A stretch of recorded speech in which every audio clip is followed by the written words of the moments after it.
Kasus pembunuhan mutilasi disertai kekerasan seksual yang menimpa para korban kini tengah diselidiki pihak kepolisian Resort Siak, Riau. 6 orang korban telah berhasil diidentifikasi kepolisian dan 1 orang lagi masih dalam proses pencarian.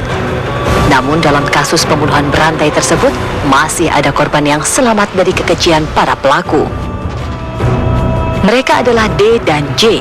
Keduanya merupakan warga desa Budut, Kecamatan Pinang, Sepatang Timur, Siak, Riau.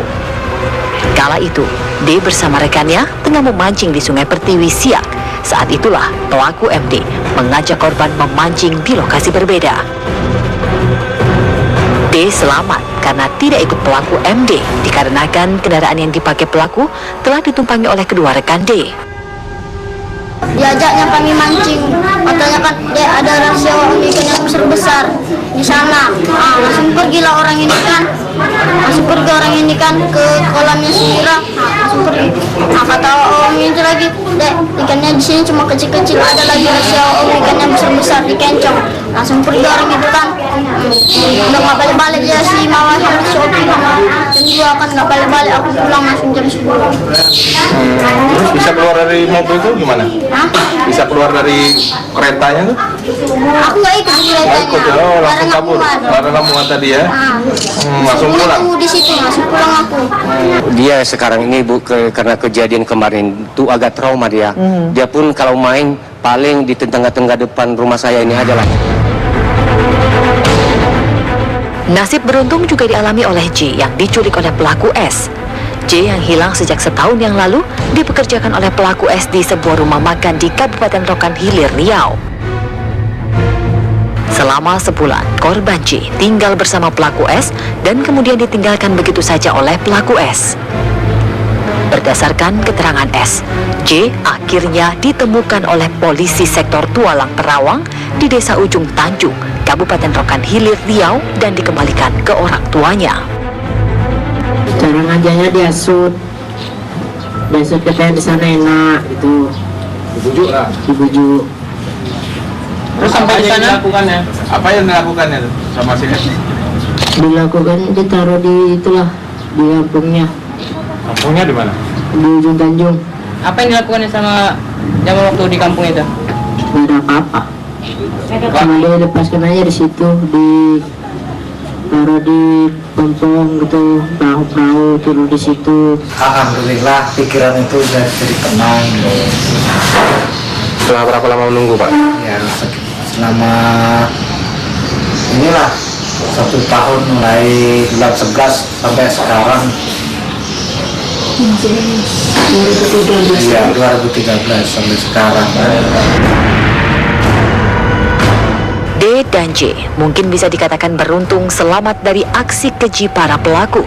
Namun aksi pelaku justru kini meninggalkan trauma.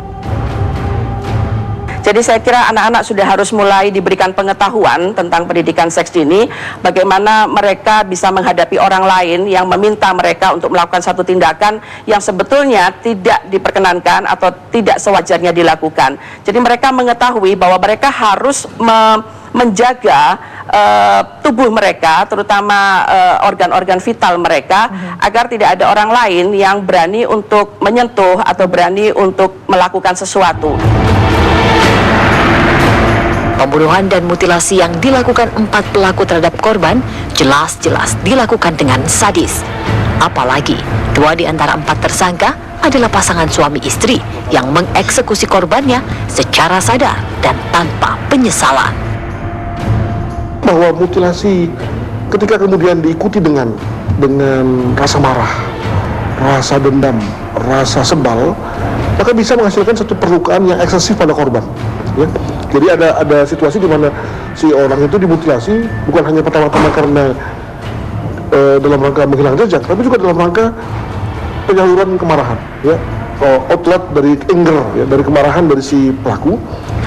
Dan saya melihat bahwa jangan-jangan dimakannya atau dicacahnya si korban ini adalah dalam rangka kemarahan. Jadi pertama si korban itu tadi menjadi sumber kemarahan si pelaku, tapi yang kedua adalah bahwa hati-hati nih, malah bisa ketahuan dan untuk itu maka sekalian dimutilasi gitu ya. Hukuman seumur hidup dengan pasal berlapis kini menunggu para tersangka. Ini adalah buah dari kekejaman yang dilakukan pelaku karena menghilangkan nyawa para korbannya hingga berujung mutilasi.